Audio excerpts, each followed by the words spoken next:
Assalamualaikum warahmatullahi wabarakatuh.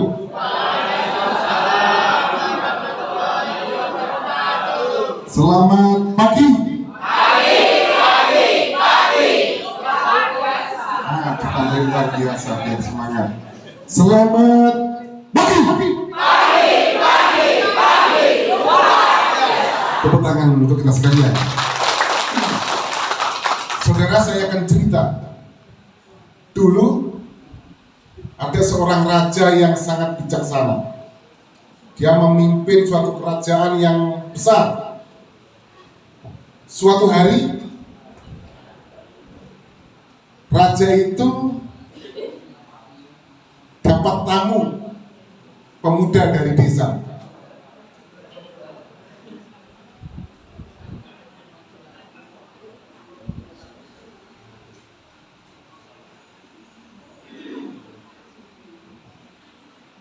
Raja kaget, ini kok ada pemuda dari desa berani-beraninya menemui saya.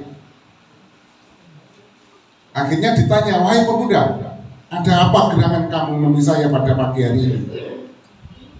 Maafkan hamba sang raja, hamba pemuda dari desa, tapi hamba merasa mempunyai kemampuan, hamba merasa mempunyai kekuatan. Oleh sebab itu perkenankanlah saya untuk mengabdi di kerajaan ini. Cara gampangannya lo ceret gitu, melamar jadi PNS atau P3K.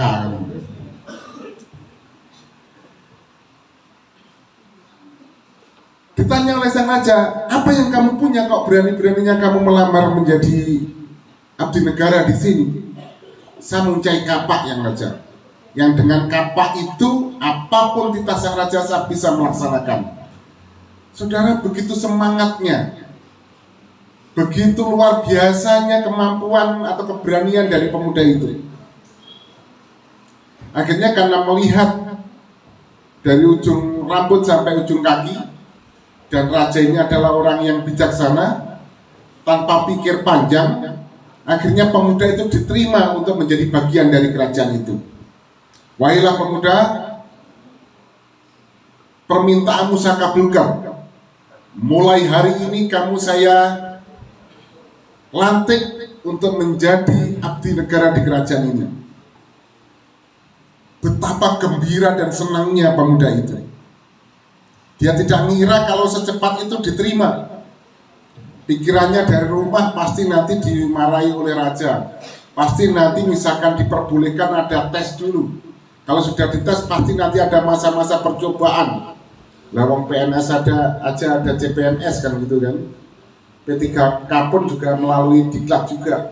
Ini tidak langsung diterima. Terima kasih sang raja karena saya diberi kepercayaan. Oleh sebab itu kepercayaannya akan saya laksanakan dengan penuh tanggung jawab. Kalau diperkenankan, apa kira-kira tugas saya wahai sang raja? Begini pemuda, kita ini adalah kerajaan besar. Di sebelah sana masih banyak hutan-hutan yang harus kita selesaikan. Oleh sebab itu tugasmu mulai besok pagi tebang tuh pohon-pohon yang ada di hutan. Kita akan mengadakan perluasan kerajaan. Dan tugas ini saya bebankan kepada kamu wahai pemuda. Besoknya saudara sekalian, pemuda ini dengan penuh semangat setelah sholat subuh berangkat dia ke hutan, membuktikan kepada sang raja bahwa perintah yang diberikan dilaksanakan dengan sungguh-sungguh, membuktikan kepada sang raja bahwa dia diangkat menjadi bagian dari kerajaan. Itu adalah keputusan yang tidak salah. Sehari itu pemuda itu dengan penuh semangat, dedikasi yang tinggi, nebang pohon terus. Satu hari dia dapat 30 batang pohon besar-besar. Prajurit yang lain kaget. Ini orang ini luar biasa. Kami yang biasa nebang pohon aja paling maksimal satu hari cuma dapat 5. 6 itu sudah lembur. Ini dapat 30 batang pohon besar. Karena dengan kemampuan, dengan teknik-tekniknya, dengan semangatnya pemuda itu bisa melaksanakan kegiatan dengan sebaik-baiknya. Hari kedua masih penuh semangat. Hari ketiga masih semangat. Hari kelima sudah mulai berkurang semangatnya. Dia mulai dapat 15 batang pohon hari kelima. Hari ke-10 dia dapat 20 batang pohon. Hari ke-25 semangatnya sudah jauh berkurang. Hari ke-20, ke-25 dia cuma dapat 5 batang pohon. Sama dengan pekerja-pekerja yang lain. Puncaknya saudara sekalian, hari yang ke-30 dia sudah loyo. Semangatnya sudah jauh berkurang. Berangkat ke hutan sudah tidak mempunyai kemampuan. Dia berangkat dengan loyo, dengan susah payah, dengan sisa-sisa kekuatan yang ada. Satu hari itu dia cuma dapat 1 buah batang pohon. Besoknya dia tidak berangkat ke hutan untuk nebang pohon, tapi menghadap sang raja. Maafkan hamba sang raja. Raja kaget. Ini pemuda ini 30 hari yang lalu nemui saya. Dengan semangat yang luar biasa. Badannya kekar, pandangan matanya tajam. Tapi hari ini 30 hari berikutnya 180 derajat.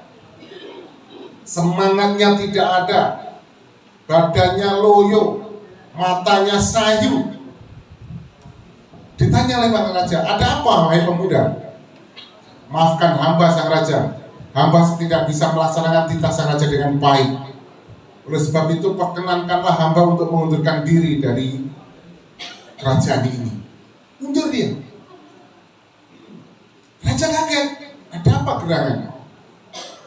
Wahai pemuda, dulu kamu penuh semangat, kamu mempunyai kekuatan, kamu punya kapak yang kamu banggakan. Coba mana kapakmu, bawa sini. Akhirnya kapak dibawa kepada sang raja. Begitu diterima sang raja tersenyum. Oh, ini sebabnya. Kira-kira apa Bapak Ibu sebabnya? Kapaknya kedul, kapaknya gablok. Karena apa? Selama 30 hari itu dipakai, nggak pernah diasah sama sekali.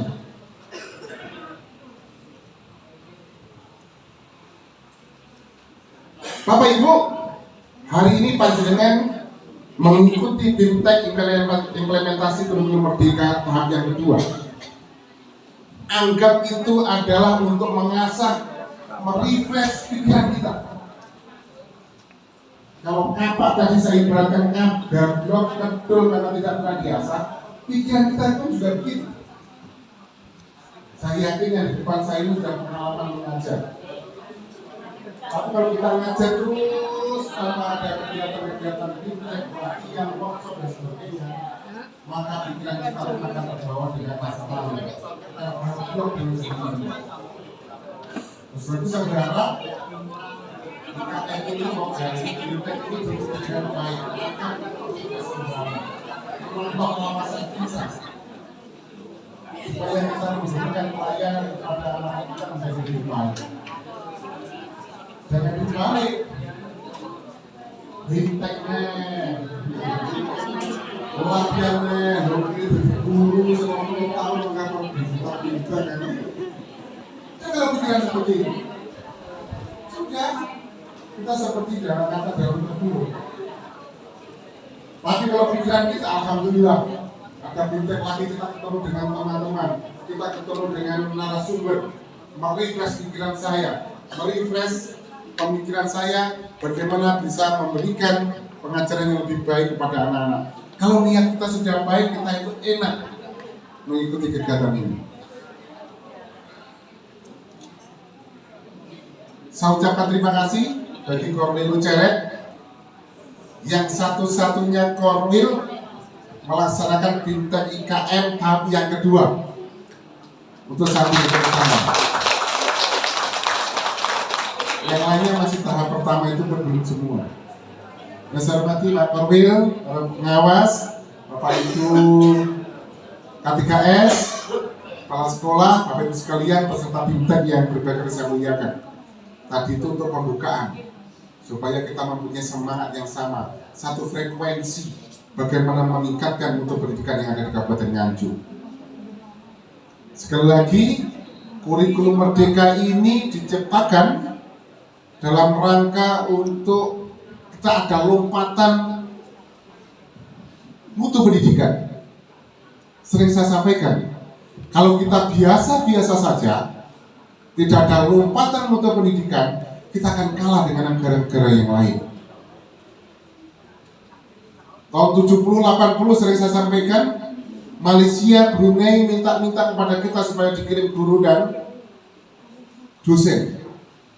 Sekarang mereka sudah ready, pendidikannya sudah bagus. Saya beberapa kali datang ke sana untuk mengikuti seminar internasional di beberapa perguruan tinggi di Kuala Lumpur. Mereka luar biasa berkembangnya. Ya masih kalah sih kalau dibanding dengan UGM, UI, ITS, ITB masih kalah. Tapi kalau dulu seperti itu, tahun 70-80, sekarang seperti ini, sana ada lompatan. Kalau kita bangsa Indonesia tidak ada lompatan mutu pendidikan, kalah kita dengan negara-negara yang lain. Dan itu semua tanggung jawab itu ada di pundak kita, terutama Bapak Ibu guru. Makanya selalu saya sampaikan, kurikulum itu mau berubah berapa kali pun, kalau guru-gurunya tidak mempunyai semangat, ya berdoai. Begitu kan? Berdoai. Coba Bapak Ibu saya tanya, Bapak Ibu kalau melihat saya semangat enggak? Semangat membatin? Semangat. Karena di depan panjenengan. Nah, terus terang aja. So tadi berangkat itu sudah yolo-yo juga. Bila sopir ada kegiatan, saya nyopir sendiri. Kayak budal ke orang. Tapi begitu saya di depan panjenengan, saya harus semangat. Tidak boleh kelihatan loyo. Tidak boleh kepala dinas itu di depan para guru itu kelihatan loyo. Nah, kepala dinasnya loyo, ya aku kan semangat piye, gitu.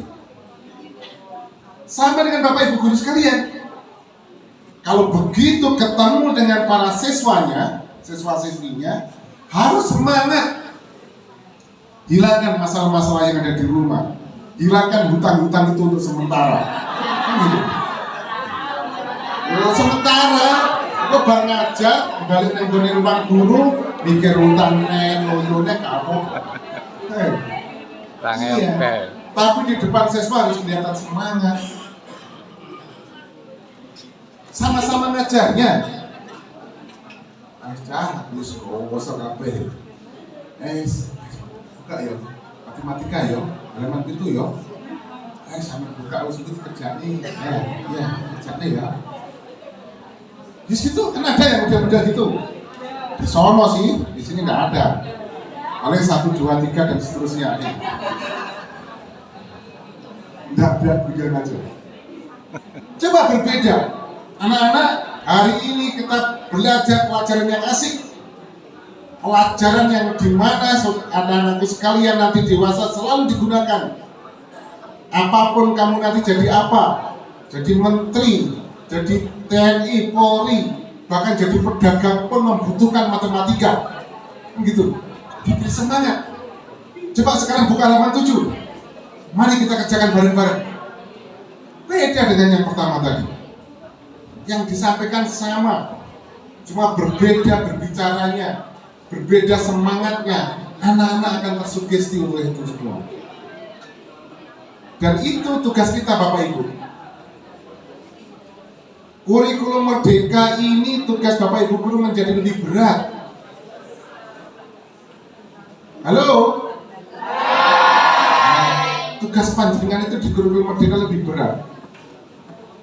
Karena apa? Bapak Ibu guru dituntut mengetahui kemampuan dari masing-masing siswa. Karena pada dasarnya semua siswa itu mempunyai keunikan, mempunyai kelebihan. Tugas Bapak Ibu guru lah mencari kelebihan dari anak-anak itu. Makanya sebetulnya di dalam kurikulum Merdeka itu Mas Menteri ada 5 untuk mengadakan langkah-langkah kecil di dalam kelas. Yang pertama, ajak anak-anak untuk berdiskusi. Yang kedua, biasakan anak-anak untuk berbicara di depan kelas supaya dia mempunyai percaya diri. Yang ketiga, ajak anak-anak untuk kegiatan-kegiatan sosial supaya jiwa-jiwa sosialnya muncul, jiwa-jiwa setia kawan, jiwa-jiwa membantu muncul. Yang keempat, kalau ada anak yang kurang percaya diri, temukan bakatnya. Dari bakat yang kita temukan itu kita beri semangat, kita munculkan supaya anak-anak kita menjadi